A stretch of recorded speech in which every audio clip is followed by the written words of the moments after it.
the way I talk, people will think it's sweet until that confrontation comes and you got people in ICU, you got mamas calling, rebuking us in the name of Jesus and all of that. Let me ask y'all a question.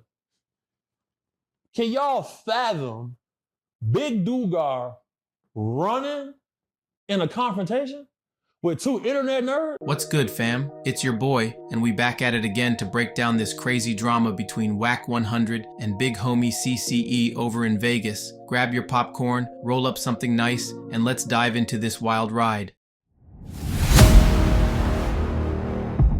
So picture this, Las Vegas, the city of lights, and our boys, Wack 100 and big homie CCE, bump into each other. Now this ain't just any meetup, this is a showdown that's been brewing like a pot of gumbo on a slow heat. Wack's sitting there telling everybody that big homie was shaking in his boots, talking about how CCE looked all docile and friendly like a puppy. I mean, bruh, when have you seen a homie in the game acting like they just came from a neighborhood barbecue?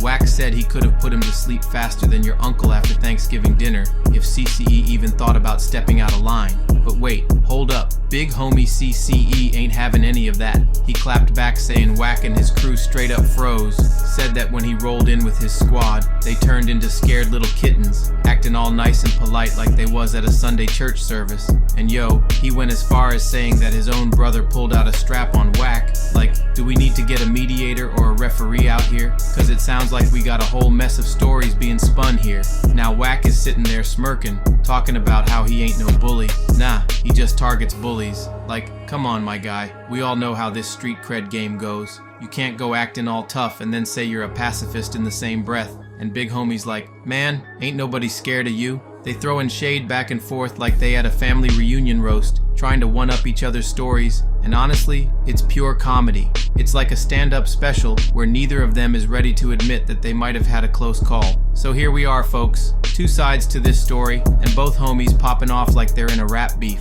Who's telling the truth? Is Wack playing it cool, or is big homie just spitting that realness? In the end, it's like they say in the game, there are three sides to every story. Wack's side, big homie's side, and then there's the truth vibing somewhere in the middle. You know we gotta hear from y'all. Who do you think is keeping it real? Hit us up in the comments and let's get this convo poppin'. And don't forget to like, share, and subscribe to the channel so we can grow and keep bringing you this fire content. I appreciate you rolling with me. Until next time, keep it hustlin', keep it real, and I'll catch y'all on the flip side. Peace.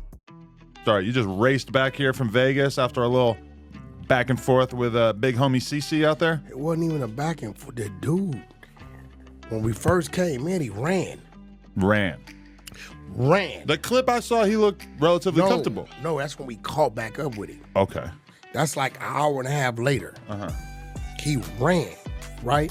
As soon as we come in, Luke said, hey, homie, coming, he breaks. The homie there, Tony Manchester, he got a security team. Shout out to things like Juggernaut or some Juggernauts or something. So you were how deep and he was how deep? I mean, we wasn't even, we might have been like 7, 8 of us. Like, we was just going to do the little weed shit for the people. So we going and do our thing. End up going over there. I forget bro name. Was it Johnny Dang? You know, do all the jury and Johnny shit. Dang, yeah. Johnny Dang. He asked me to come over there. I went and sat down with him, did his thing. And on our way out, we caught him. So when we caught him, I wanted to test him.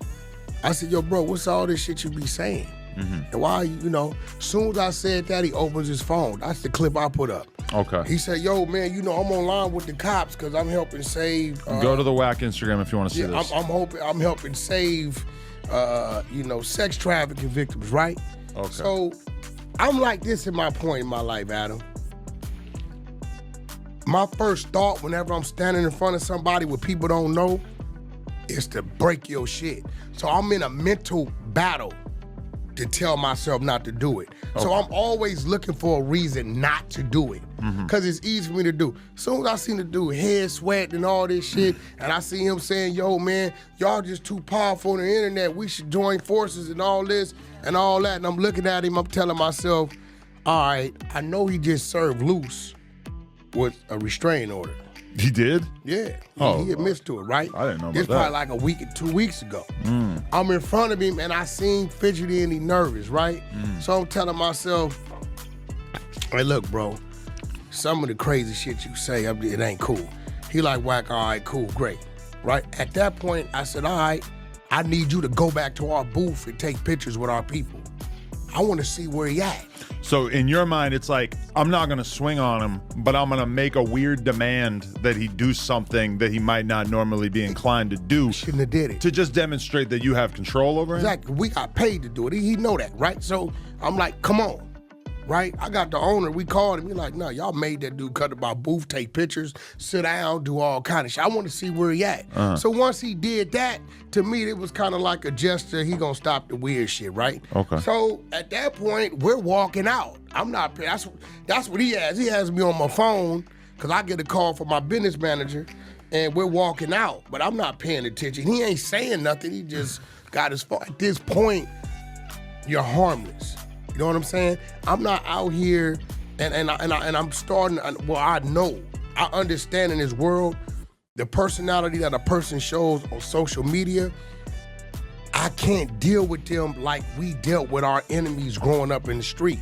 Our enemies growing up in the street was just as vicious as we were. You see each other, it's on sight, no matter what. Yeah, it's not, you see, oh man, I ain't mean nothing by it. He opens his phone, the audio's there. He's like, look, I deal with the police, when I'm looking at him the whole time. You do not let Wack at 5'8", 240, you don't let me get in firing range. I'm telling the world that. Don't let me get in firing range. I don't box.